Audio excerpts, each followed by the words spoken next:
네, 안녕하세요. 3주차 3강 시작하겠습니다. 1장에 있는 내용이죠.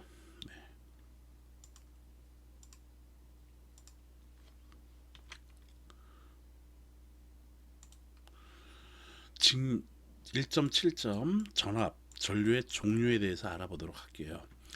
직류 그리고 교류가 있어요. 그래서 직류에 대해서 알아보도록 하는 겁니다. 직류는 다이렉트 커런트라고 얘기를 해요.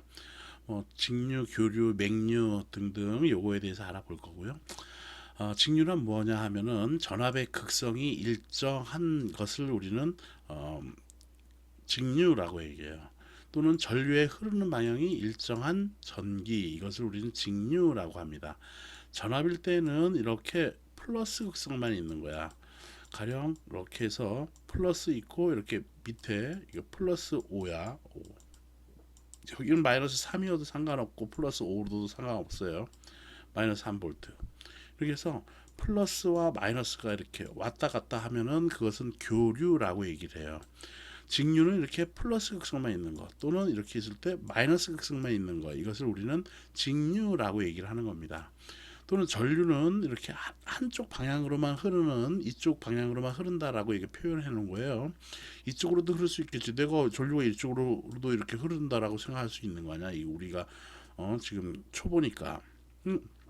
그러면 이쪽으로도 흐르고 이쪽으로도 흐르고 이렇게 되면은 그것은 교류라고 얘기를 하는 거야.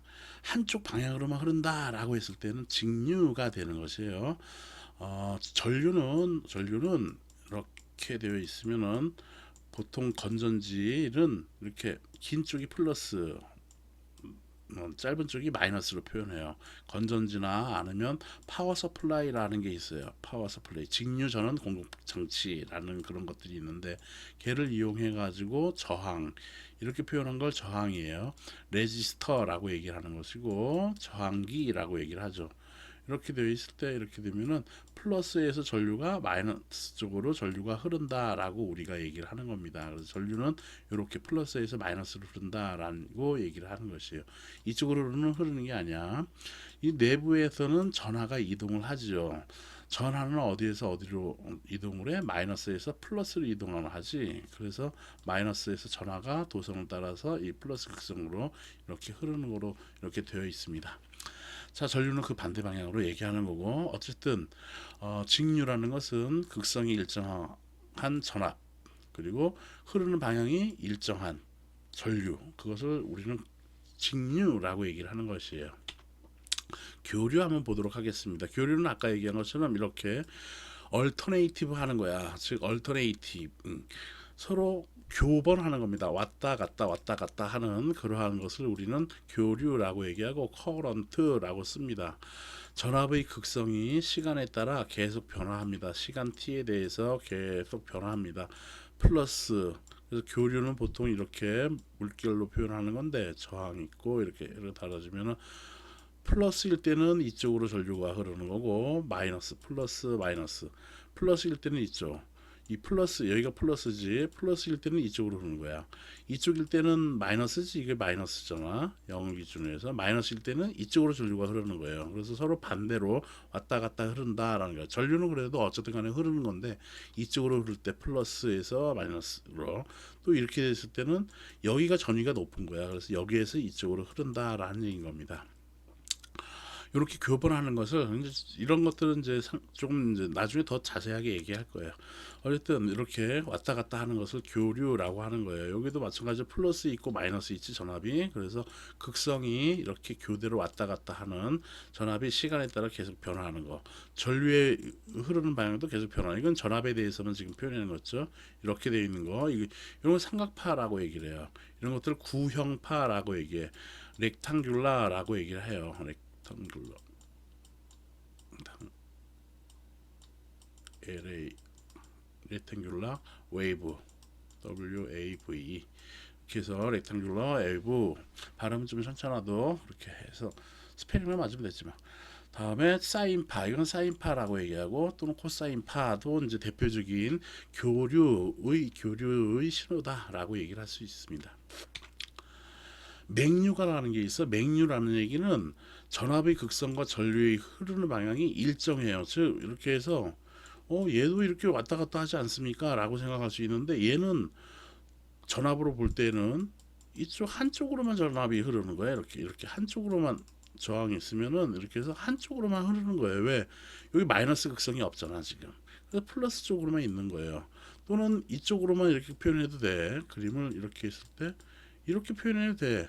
이거는 마이너스 쪽만 있잖아. 그러니까 한쪽 방향만 방향이 일정하다라는 얘기예요. 극성이 일정하다라는 얘기야. 전압으로 표현할 때는 이렇게 0보다는 높은 그러한 전압으로 이렇게 표현되는 거. 이것을 우리는 맥류라고 얘기하는 거야. 이게 마이너스 쪽이 없잖아. 그렇죠? 그래서 이걸 맥류라고 얘기를 하는 겁니다. 구형파, 삼각파, 그리고 사인파의 맥류다라는 얘기인 겁니다. 그래서 직류, 교류, 맥류 이걸 정확하게 여러분들이 구분을 할 수 있어야 돼요. 이러한 맥류는 나중에 여러분들 좀 더 전자회로를 더 깊이 배우면 이제 이해하기가 쉬운데요. 대부분의 소자는 우리 전자 소자는 직류에서만 동작을 해요. 교류용 소자는 거의 별로 없어요. 물론 전력전자 이쪽 배우면은 SCR이라는 건 뜻은 뭐를 의미하면 사이리스터라고 얘기하는 건데 대표적으로 응용 사례는 집 같은데 볼륨 그 다이얼을 돌리면은 이 불 밝기가 흐려졌다 밝아졌다 이렇게 내가 조절할 수가 있는 게 있어요. 그런 것들 갖다가 할 때 이 SCR을 대표적으로 사용을 합니다. 위상 제어를 하는 건데 그런 게 아니라면은 대부분의 소자는 전자 소자는 직류에만 동작을 해요. 그래서 교류 신호를 증폭하거나 이러한 교류 신호 이러한 교류 신호를 증폭할 때는 이 전자손자가 직류에만 작동하게 되어 있기 때문에 이거는 증폭을 못 시킨단 말이야. 이건 교류이기 때문에 증폭을 못 시킨다는 얘기야. 원래의 신호를 증폭을 못 한다라는 얘기야. 내 목소리를 증폭을 못해. 내 목소리가 이리로 갔다가 이쪽으로 갔다가 막 이렇게 교류가 될 수가 있는데 이런 것들을 증폭을 못 한다라는 겁니다. 그래서 이런 것을 처리하기 위해서는 이 내 목소리를 안테나를 통해 가지고 들어오잖아 회로로. 그러면 이게 이제 반대로도 흐르고 이쪽으로도 흐르고 그러한 게 된다라는 얘기예요. 그래서 이러한 교류 신호를 증폭하거나 처리하기 위해서는 맥류로 만들어 줘야 돼요. 그래서 이러한 신호가 가령 이런 신호가 들어왔으면은 얘를 갖다가 맥류로 만들어 주려면 어떻게 해야 되겠어? 여기가 마이너스 3볼트라고 하면은 최소 직류 전압을 마이너스 3볼트보다 더 높게 해가지고 여기도 3이라고 하고 여기는 0이야. 그러면 얘를 최대한 위로 올려야겠지. 그래서 3을 기준으로 해서 6되고 여기가 0일 때 이런 식으로 얘를 위로 올려줘야지 이게 맥류가 되잖아. 그쵸? 맥류가 되는 거잖아. 그래요? 안 그래요? 그러니까 이렇게 맥류를 해줘야지만이 이제 증폭을 하거나 처리를 해줄 수 있다라는 것이에요. 그래서 직류 전압을 교류 전압과 중첩을 시켜야 한다라는 겁니다. 그래서 교류가 이렇게 있고 여기에 직류를 이렇게 달아줘야지 이 교류 신호가 이렇게 위로 올라가가지고 이걸 또 옵셋이라고도 얘기를 해요. 옵셋. 키를 좀 더 키워주는 거야. 그냥 사인 신호가 있으면은 사인 T라는 신호가 있으면은 여기에 5를 더 달아주는 거. 직류 전원을 이렇게 달아주는 거. 직류는 아까도처럼 5볼트면 5볼트 이런 식으로 이렇게 쭉 나가지는 거잖아. 사인 T는 원래 사인 T는 이런 신호인데 이 신호를 갖다가 5로 올려주는 거니까 이런 식으로 사인 T가 나와지겠지. 그래서 이렇게 맥류로 만들어줘야 된다라는 겁니다. 그래서 중첩하는 직류 전압은 교류 신호의 마이너스 방향이 최대값보다 커야 한다. 이 말은 뭐냐 하면은 가령 내가 그렇게 돼서 여기가 5고 여기도 마이너스 5라고 쳐. 얘를 맥류로 만들어 주려면 직류를 갖다가 몇 볼트를 달아줘야 돼. 최소 5볼트보다 높아야지. 즉 이렇게 해가지고 그래서 5보다는 높고 여기 얘가 마이너스 떨어지면 안 된다는 얘기야. 그래서 교류 신호의 마이너스 방향, 이 마이너스 방향의 최대값보다 직류 전압이 커야 된다라는 것이에요. 그래서 직류 전압 얘를 이렇게 옵셋을 달아줘야 된다라는 얘기인 겁니다. 이러한 중접하기 위해서는 또 트랜지스터나 FET 그래서 이런 트랜지스터 증폭기를 이용해 가지고 베이스단에 연결해 가지고는 이제 이런 것들을 증폭을 시켜주고 뭐 바이페이스 커패시터 달아주고 뭐 그렇게 합니다. 자, 이런 것들은 그런 수업 시간 때 하는 거고, 여튼 맹류로 이렇게 맹류를 만들어야 된다라는 것만, 맹류로 달아줘야 된다라는 것만 기억해 두고 있으면 되는데요. 예, 그 정도만 그냥 한번 들어줘도 됩니다. 그래서 맹류라는 거 이렇게 알고 있으면 되겠습니다. 자, 이제 우리 일장에 있는 내용의 마지막이네요. 전지의 종류 해서 전지가 이런 것들이 있다라는 거 그냥 참고적으로 알고 있으면 되겠습니다. 직류전원의 우리가 실생활에서 사용하는 직류전원의 대표적인 소자로서는 전지가 있죠. 건전지.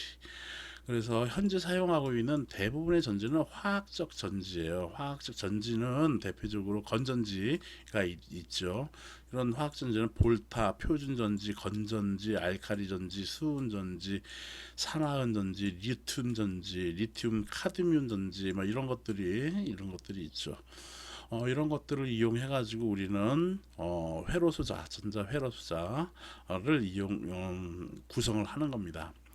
이 화학 전지 말고 물리 전지도 있어요. 물리 작용을 이용하는 전지죠. 즉 태양열을 이용한 태양 전지, 태양빛, 태양광 전지, 태양열 전지, 광전지 등등 이런 것들이 있다라는 겁니다. 화학 전지를 그래서 우리가 제일 많이 사용을 하기 때문에 얘를 갖다 구분을 합니다. 1차 전지는 건전지가 해당되는 거예요. 이 건전지는 충전을 할 수가 있어요, 없어요? 없죠. 그래서 건전지 내부에서 화학 변화가 끝나면은 재사용이 불가능합니다. 사용이 불가하다라는 것이 이런 것을 1차 전지라고 얘기해요. 2차 전지는 충전 전지예요. 충전이 가능한 거예요. 즉 충전이 가능한 전지를 우리는 2차 전지라고 얘기를 하고, 지금 우리가 대부분 사용하는 게 니켈 카드뮴 전지를 사용을 하죠. 그래서 이쪽으로 화학, 바이오, 케미컬 쪽으로 전공을 한 사람들은 이쪽으로 많이 지금 들어가 있어요. 이쪽이 좀 더 우리보다는 전기전자보다는 좀 파워가 센 것 같아. 자, 어쨌든 충전이 가능한 전지, 재사용이 가능하다라는 겁니다. 그래서 이렇게 구분을 한다라는 겁니다. 다음 보도록 할게요. 이제 일장이 끝났으니까 여러분들한테 과제를 내겠습니다. 여러분들 학번이 있어요. 학번의 끝자리가 짝수인 사람이 있고 뭐 이렇게 해가지고 0000 또는 0001 뭐 2020 뭐 해가지고 이렇게 학번이 있잖아요. 그렇죠? 그래서 뒤 끝자리가 짝수인 사람은 1장 연습 문제에서 앞에 1, 2, 3번은 빼겠어요. 그건 빼고 4번, 6번, 8번, 10번, 12번 해가지고 하나, 둘, 셋, 넷, 다섯 문제를 풀어오는 겁니다. 푸는 거야. 그리고 학번의 끝자리가 홀수인 사람은 5번, 7번, 9번, 11번, 13번으로 해서 다섯 문제 푸는 겁니다. 이것을 어떻게 제출을 할 거냐 하면은 제출 요령으로는 학번에 해당하는 문제를 이 학번에 해당하는 문제 짝수면 요거란 얘기예요. 홀수면 이 문제란 얘기예요. 이것을 A4 용지나 빈 이면지 등 깔끔한 데다가 수기로 푸는 거예요. 수기로 풀어서 사진을 찍고, 그래서 그것을 갖다가 사진 찍어서 나한테 올려줘도 돼요. 그렇게 하거나 압축해서 업로드를 합니다. 이 사진 찍은 거를 컴퓨터로 백업 받을 수가 있죠. 가정 USB로 이렇게 해도 되는 건데, USB 지금 핸드폰에 이렇게 여러분 C 타입 쓰고 있으면 C 타입, 뭐 5핀짜리면 5핀 타입, 그리고 컴퓨터 연결해 가지고는 백업 받으면 되는 거예요. 또는 가장 편한 게 있어요. 카톡 있죠. 카톡으로 사진 찍은 것을 자기 본인한테 메시지를 보내. 회로이론 뭐 앞에다 뭐 글자를 쓰든지 여러분들이 좀 알아보기 쉽게 뭐 해서 회로이론 1장 연습 문제 풀이 뭐 이런 식으로 글 쓴 다음에 메시지 쓴 다음에 사진 찍은 거 쫙 업로드 자기 자신한테 보내요.